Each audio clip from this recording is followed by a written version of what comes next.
There is a couple I sat with not 6 months ago, and I want to tell you about them because what nearly happened to them happens to ordinary, careful people up and down this country every single week. Between the two of them, they were about to make a handful of small, sensible-sounding decisions. Nothing reckless, nothing greedy. The sort of choices any of us would make if no one had ever told us otherwise. And those quiet little decisions, added together, were going to cost them somewhere in the region of £130,000 in tax they never needed to pay. £130,000 out of their own pockets, handed over to the revenue for no reason other than that nobody had ever shown them the other path. My name is Oliver Pembroke. I spent the better part of my working life as a chartered accountant. A good stretch of it inside HMRC on the side of the desk where the rules are drafted, rather than the side where you sit worrying about them. And I will tell you now, so you do not switch off thinking this is only for the wealthy. It is not. The couple I am going to describe had a fair-sized pension, yes, but the 3 mistakes they nearly made are exactly the same 3 mistakes a basic rate taxpayer with a modest pot makes, only with smaller numbers attached. The lessons are identical. So please, whatever the size of your pension, stay with me, because by the end of this, you will see your own retirement a little differently than you did when you pressed play. Let me introduce them. I will call them Raymond and Sylvia, which are not their real names, because the last thing either of them wants is their finances laid out on the internet for the neighbors. Raymond had just turned 57. Sylvia was 55. They came to me wanting to stop working more or less straight away. And what they wanted from retirement was simple and rather lovely. They had children spread across 3 different countries. And what they wanted above all else was the time and the means to go and see them.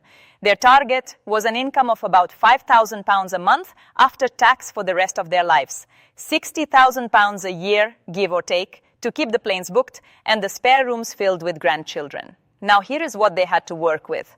Raymond had been paying into a workplace pension for years, and once the mortgage was cleared, he had thrown everything he could at it, the way sensible people do when the children leave and the house is finally theirs. He had built it up to £800,000. Sylvia had spent most of her career working for the local council, and she had what we call a defined benefit pension, a proper old-fashioned final salary type arrangement set to pay her £9,000 a year from the age of 65 with a tax-free lump sum on top. And they had both done enough to qualify for the full new state pension when the time came. So a good position, a position most people would be glad of, but a position with 3 traps sitting quietly inside it, and they were walking straight towards all 3. Let me set out how the money was meant to flow, because the shape of it matters. In the early years, all the weight falls on Raymond's pension. Sylvia's council pension does not start until she is 65. Their state pensions do not arrive until they are each 67. So for the first decade or so, near enough, every penny of that $60,000 a year has to come out of Raymond's pot. It is only later, once the council pension and then the 2 state pensions come online, that the load gets shared out and the guaranteed income carries a big chunk of the burden. Which means the dangerous years, the years where the whole plan is balanced on a knife edge, are the early ones. And that is precisely where the mistakes do the most damage. So, let us talk about the first mistake, because it is the one I see most often, and it is the one that costs the most. It is all about the tax-free cash. Here is how a pension like Raymond's actually works. And I want to be plain about it, because the plain version is the one nobody quite explains. When you come to take money out of a defined contribution pension, that is the pot of money kind, as opposed to Sylvia's council scheme, the money splits into 2 halves that behave completely differently. A quarter of it, 25%, you can take entirely free of tax. That is your tax-free cash. The other 3/4 is taxable. And when you draw it down, you pay income tax on it, at whatever your rate happens to be that year, 20% or 40%, if you have drawn enough to tip yourself into the higher band. Now, most people grasp the first part of that. They understand that pulling too much out of the taxable side in one go is a mistake, because it shoves you up into the higher rate band and the revenue takes a great bite. That bit people tend to get. It is the tax-free cash where the real damage gets done. And here is the cruel thing about it. It is where the damage gets done precisely because the tax-free cash feels harmless. It is tax-free. What possible harm could there be in taking it? And so people reach for it first without a second thought. Raymond's plan when he walked in was exactly this. He wanted, very sensibly, to build himself a cash buffer for the first few years of retirement. And I want to pause and say a cash buffer is a thoroughly good idea. Having 2 or 3 years of your spending sitting safely in cash or fixed-term savings so that you are not forced to sell investments in a year when the markets have taken a tumble is one of the soundest things you can do in retirement. It lets you sleep at night. I am all for it. So no quarrel with the instinct. The quarrel is with where he was going to get the money. Raymond's idea was to take a big slug of his tax-free cash up front, enough to cover 3 years of living expenses, and live off that, while the rest of the pension stayed invested and grew. And on the face of it, that sounds clever, does it not?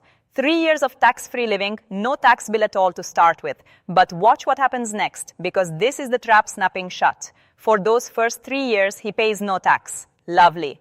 But once the tax-free cash is spent, every single penny of his $60,000 a year now has to come out of the taxable side of the pension. And to clear $60,000 after tax, he has to draw down very nearly £80,000 gross, which throws a chunk of it into the 40% band and lands him with a tax bill close to $20,000 a year after year after year.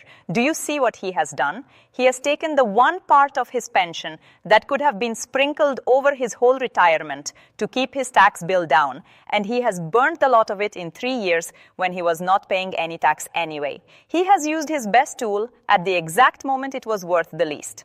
Because here is the thing nobody tells you, and it is the most useful sentence in this whole video. So let me say it slowly. You do not have to take your tax-free cash all in one go. You can take it in slices, a little each year, whenever it suits you.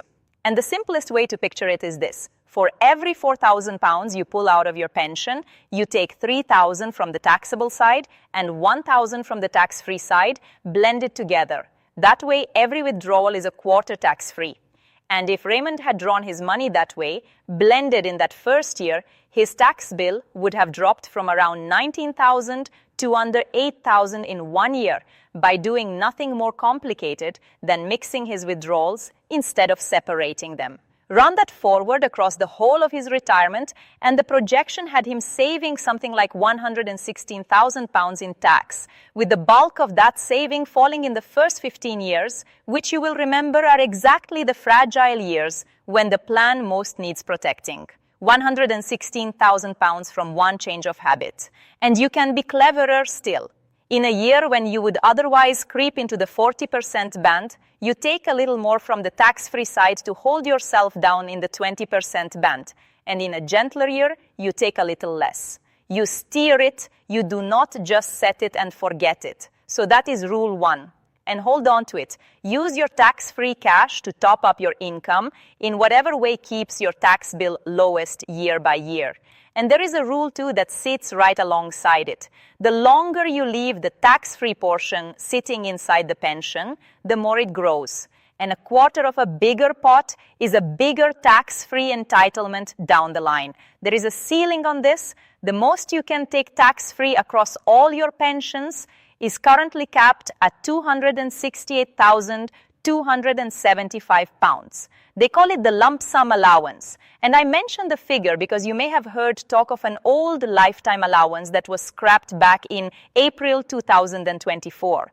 And this lump sum cap is what replaced the tax-free part of it. But for most people, that ceiling is comfortably above what they will ever draw. So the principle holds. Leave the tax-free part to grow and draw it in slices. Right. Mistake number 2. And this one is about Sylvia's council pension. Her scheme was set to pay $9,000 a year from 65 with a tax-free lump sum on top. But like a great many of these final salary schemes, it allowed her to take it early as 55, provided she accepted a smaller annual amount in exchange for getting it sooner. So we wrote to the scheme and asked for the figures, which is exactly what you should always do rather than guess. And they came back and said that if Sylvia drew her pension at 55 rather than waiting, she would get $5,600 a year instead of $9,000, a reduction of around 37%, with a smaller tax-free lump sum to match. Now, your first instinct, and mine too, is that taking a 37% cut sounds like a poor deal, and looked at purely as pounds per year, it is less.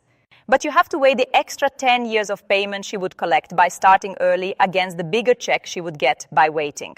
And when you do that sum, the break-even lands somewhere around the age of 79. Die before 79, and she is better off having taken it early. Life beyond it, and waiting wins. Sylvia is in good health, with a life expectancy comfortably into her late 80s. So on longevity alone, waiting looks like the better bet. But, and this is the part the longevity sum completely misses, you cannot look at this in isolation from tax. And you cannot look at it in isolation from Raymond's pension, because here is what waiting actually does. If Sylvia waits until 65, then between 65 and 67, her council pension tucks neatly under her personal allowance, and she pays no tax on it. But the moment her state pension arrives at 67, that allowance is all but used up by the state pension alone, and almost the whole of her council pension starts getting taxed at 20% for the rest of her life. Whereas if she takes the smaller amount early at 55, she's pulling tax-free income into the household during those critical early years. And every pound of tax-free income Sylvia brings in is a pound that does not have to come out of Raymond's pension, where it would be taxed at 20 or even 40%. So taking it early does not just give her money sooner. It eases the strain on Raymond's pot in exactly the years when that pot is doing all the heavy lifting. On its own, that wrinkle was worth over £1,000 a year to them. Once you stack it on top of the tax-free cash change, the two of them together took their projected saving up to around £130,000. And do bear in mind that is before you allow for inflation. As the years roll on, they will need a good deal more than $60,000 a year to stand still. And because the tax bands have a nasty habit of staying frozen while everything else climbs, more and more of their income gets dragged into the higher rates over time, which means these strategies do not just save a fixed sum. They very probably save a great deal more than the headline figure as the decades pass. And every pound of tax saved is a pound left invested, quietly growing for years. Over a full retirement, the right choices here could be worth several $100,000 to a couple like this. Or to put it the way it really ought to be put, the innocent little mistakes they were about to make could have cost them several $100,000. Which brings me to the third mistake. And this is the one that has to be sorted out before you retire, not after. So listen closely if you have still got a few working years left. Raymond and Sylvia's pensions were lopsided. Nearly all the pension wealth sat in Raymond's name. And that lopsidedness is itself a tax problem because it forces Raymond to drag huge sums out of his pot taxed at 20 and 40%, while Sylvia sits there in the early years with a personal allowance going completely to waste. £12,570 a year she could be drawing tax-free and nothing flowing into it. That is an empty seat at the table, while Raymond pays full price for two. So the question is, would it have made more sense in the years running up to retirement to even things out, to ease off Raymond's contributions a little and build up a pension in Sylvia's name instead, so that come retirement, she could draw on it tax-free, using that wasted allowance and take some of the load off Raymond's pot? And for a couple in their position, the answer was very often yes. Now, I know the standard objection because everyone raises it. Raymond is the higher earner. When he puts money into his pension, he gets tax relief at 40%. For every £60 out of his pocket, the taxman tops it up to 100. Sylvia, a basic rate taxpayer, only gets relief at 20%. So surely the money should go where the relief is richest, into Raymond's pension. And that is true as far as it goes, but it only looks at one end of the pipe. Relief going in is only half the story. You have also got to ask what tax you will pay coming back out. And Raymond, we had projected, was going to be paying 40% tax on his withdrawals in those early years, which cancels out most of the 40% relief he enjoyed putting it in. He gives the revenue with one hand, most of what they gave him with the other. Whereas money in Sylvia's pension, drawn out against her unused allowance, could come back out at 0%. 20% relief going in, No tax coming out beats 40% going in and 40 coming out every time. And here is a small thing worth knowing. Even if your spouse does not work at all, a non-earning husband or wife can still put in up to £2,880 a year and get basic rate tax relief on top, turning it into £3,600. So this balancing out is open to far more couples than realize it. Now, I will be honest with you because I always am. This third one is the hardest to get right, and I would hate for you to take it as a blanket rule. Whether it pays to shift contributions towards the lower earner depends on a tangle of things. How big each pot already is, what other income each of you will have, whether the higher earner's pension is so large the tax-free cash gets capped anyway, even whether one of you has a workplace scheme with salary sacrifice that changes the maths. There are perfectly good scenarios where you should leave the contributions exactly where they are. So please do not go tearing up your arrangements on the strength of a video. And please do not tie yourself in knots trying to forecast the tax rules 20 years out. Nobody can. But do hold on to the principle, because the principle is sound. A marriage has 2 personal allowances, 2 sets of tax bands, 2 of everything the revenue gives you. A couple whose wealth is split sensibly between them has far more room to keep their income in the low tax zones than a couple with all their eggs in one name. Diversifying who owns the money is as worthwhile as diversifying what it is invested in. So there they are, the 3 mistakes. Burning your tax-free cash all at once when it should be sliced thin across the years. Looking at when to take a final salary pension purely as a longevity bet and forgetting what it does to your tax bill and your spouse's pot. And piling all the pension into one name when a couple has 2 allowances to fill. Raymond and Sylvia were about to make all 3 in good faith with the best of intentions, and it would have cost them the price of a comfortable house. The thread running through all of it is the same single idea. And if you take nothing else from me today, take this. The whole point of a pension is to get as much help as you can from the taxman on the way in and to give back as little as you can on the way out. Get that balance right, and you can spend more in retirement or stop working sooner or both. Get it wrong, and you hand a fortune to the revenue for the privilege of having saved diligently your whole life, which is about the cruelest joke I know. Now, none of what I have said today is personal financial advice. I am a chartered accountant setting out how the rules work, not a regulated advisor telling you what to do with your particular pot. And the right answer for you will depend on numbers I cannot see from here. If you have a defined contribution pension, do book yourself a free pension-wise appointment before you make any of these moves. It is a government service. It costs nothing, and it exists for exactly this. And if money is tight, Citizens Advice will sit with you without charging a penny, but the decisions themselves, when to take your tax-free cash, when to start a final salary pension, whose name the savings site in, those are yours to make. And now, at least you know the traps are there. Most people never find out until the money is already gone. You found out in time, and that, I think, is worth a great deal.